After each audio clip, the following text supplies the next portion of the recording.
Ça s'est passé dans Trégor Info.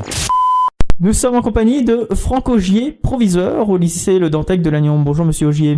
Bonjour.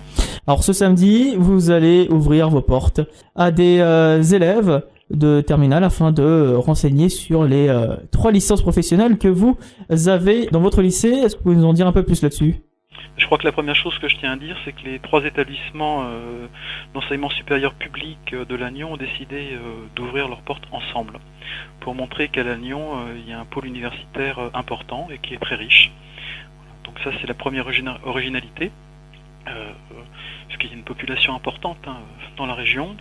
Pour ce qui est de Le Dantec, nous avons 4 BTS, un BTS commerce international qui existe également à Rennes, un BTS électrotech qu'on trouve dans d'autres départements de l'académie, notamment à Saint-Malo, le BTS système électronique numérique avec une spécialité informatique industrielle, et puis un BTS qui est très rare, qui est le seul dans l'académie, et il doit en exister moins d'une dizaine en France, qui est le BTS génie optique photonique. Voilà, celui-ci est très rare, donc nous avons l'habitude d'ouvrir nos portes pour montrer ce que nous savons faire, et puis les perspectives, ce que les étudiants étudieront s'ils viennent chez nous, et puis les offres d'emploi qu'ils trouveront après parce qu'elles sont nombreuses, ou les poursuites d'études. Et par rapport aux poursuites d'études, le lycée Le Dantec est partenaire de l'université de Rennes et de Brest pour développer 3 licences professionnelles, voilà, qui sont dans la continuité de nos BTS et des formations en UT qui existent à Lannion ou dans la région. Comment se porte l'enseignement supérieur dans la région ? Plutôt dans le secteur trégorois, on va dire. Écoutez, nous arrivons à faire le plein. Tout ce que nous pouvons mettre en place pour favoriser l'inscription des étudiants est fait. Donc par exemple, au lycée Le Dantec, nous proposons l'internat aux étudiants, ce qui leur permet de suivre leurs études, d'être logés et nourris à des coûts tout à fait intéressants. Nous travaillons beaucoup aussi avec la communauté de communes qui nous aide. Voilà.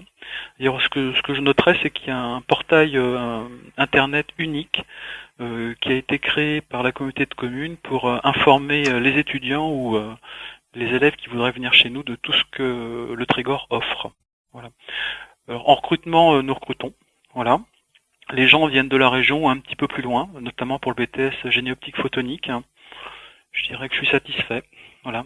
Même si tendanciellement, pour le lycée Le Dantec, on voit que il y a un petit peu moins d'élèves qui postulent pour entrer dans nos formations. Vous savez pour quelle raison ? Nous n'avons pas d'analyse fine, simplement des hypothèses.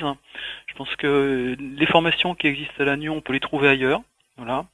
Que je regrette que nos élèves, les élèves du Trégor, comme souvent dans les villes moyennes où j'ai pu exercer, soient plus attirés par les grosses capitales régionales, donc en l'occurrence c'est Rennes et puis Brest, et qu'ils se soucient trop peu de ce qui existe au pas de leur porte. Voilà. Donc ce qu'on veut faire, ce que nous faisons d'un commun accord avec l'ENSAT et l'UT, c'est en ouvrant nos portes, c'est inciter les familles et les élèves à regarder d'abord ce qui existe tout près de chez eux, voilà, plutôt que d'aller voir très loin. En tout cas, c'est ce qu'on vous souhaite ce samedi en ouvrant vos portes à ces potentiels étudiants. C'est de 9h à 16h, c'est bien ça ? Exactement. Si des gens ont besoin d'avoir d'autres informations, nous sommes à leur disposition. Je vous remercie, monsieur Augier. On répète, vous êtes proviseur au lycée Le Dantec de Lannion. Merci. Chaque mercredi à 19h, vous avez rendez-vous avec Guillaume pour Trégor Info. L'information locale en 1 heure.